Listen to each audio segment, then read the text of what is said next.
أنا أمل، بنت عادية جدا. حياتي هادية، مفيش حاجة غريبة بتحصل فيها. بس من يوم 13 الشهر اللي فات كل حاجة اتبدلت. السلام عليكم، أهلا بيكم مع قصة جديدة. يلا نبدأ. كنت قاعدة في أوضتي بمنتج فيديو جديد للقناة.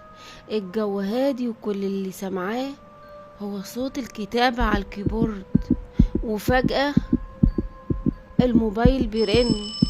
ببص رقم غريب، مستحيل، شكله دولي بس بدون كود. قلت ارد، يمكن حد غلطان. الو، الو. صمت تام، لكن ورا الصمت سمعت صوت خنقة، نفس مكتوم، وبعدين بصوت مرعوش ومكسر حد قال اسمي بصوت واضح جدا: امل، اوعي تنزلي من اوضتك النهارده. جسمي اتجمد، قفلت فورا.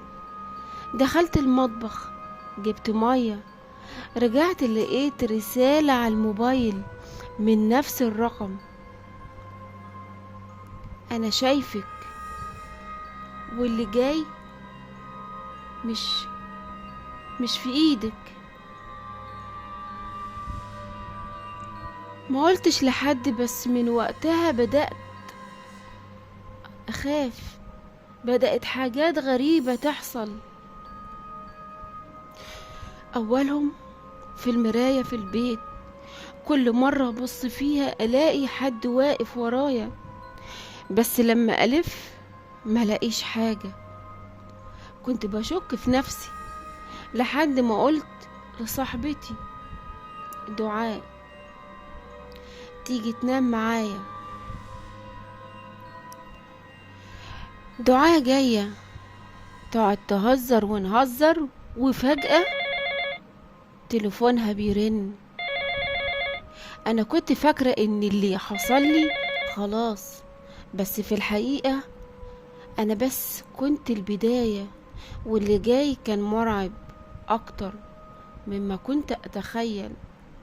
من بعد ما الموبايل اتحرق قدامي قررت اسيب البيت كام يوم. رحت عند خالتي في البلد. مفيش شبكة، مفيش نت، مفيش اي حاجة. قلت اهرب شوية اتنفس. بعد 3 ايام قررت ارجع. رجعت بيتي، دخلت لقيت ريحة غريبة، ريحة حاجة محروقة. دخلت اوضتي، لقيت اللابتوب مفتوح لوحده. والمفاجأة، دخلت اوضتي لقيت اللابتوب مفتوح لوحده. برنامج المونتاج اللي كنت بشتغل عليه فاتح، وفي فيديو جديد بس انا ما كنتش سجلته. ضغطت بلاي اشغل الفيديو، ولقيت نفسي انا انا نايمة على السرير بتقلب. وبعدين فجأة الكاميرا تقرب عليا، ومن ورا ظهري حاجة سودة طويلة وشها مش باين، وبتمد ايدها ناحية الموبايل. الفيديو كان مدته 2 دقيقة وانتهى بكلمة مكتوبة بخط غريب: نقطة البداية انتهت دلوقتي، الدور على حد غيرك. عدى يومين بدأت توصلني تعليقات غريبة. المتابعين، واحدة من البنات اسمها سارة، بعتتلي على انستجرام وقالت لي: أمل، بعد ما سمعت الفيديو بتاعك رقم اتصل عليا، نفس الرقم، ولما رديت سمعت صوتك انتي بتعيطي. انا اتصدمت. يعني اللعنة بتتنقل، بتوصل لأي حد يسمع القصة. وبعدها اكتر من واحد بعتلي رسايل مشابهة، كلهم بيقولوا اني نفس الرقم، كلهم، وكلهم بدأوا يحلموا بنفس الكائن، نفس المشهد نفسه، نفس الجملة. والدور جاي عليك. جالي بعدها ظرف على باب شقتي، مفيهوش اسم ولا طابع ولا اي حاجة جواه، ورقة مطبقة مكتوب فيها بخط قديم وناشف كده: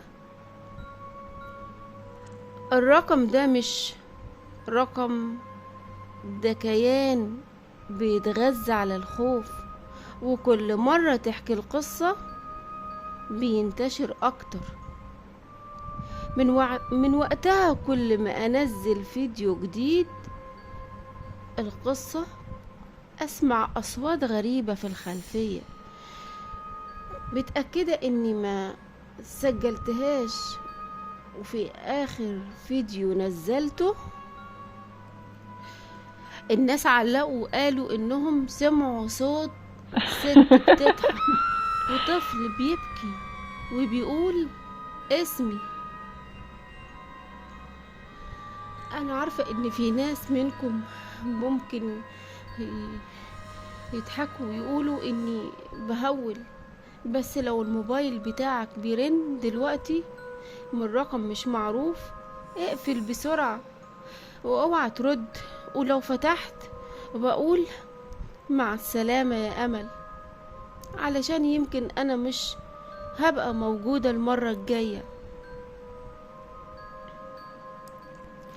بس بقولكوا ايه، اشتركوا في القناة وفعلوا الجرس علشان يوصلكوا كل القصص المرعبة أول بأول. اكتبولي في التعليقات لو جالك الرقم ده هتعمل ايه. والسلام عليكم.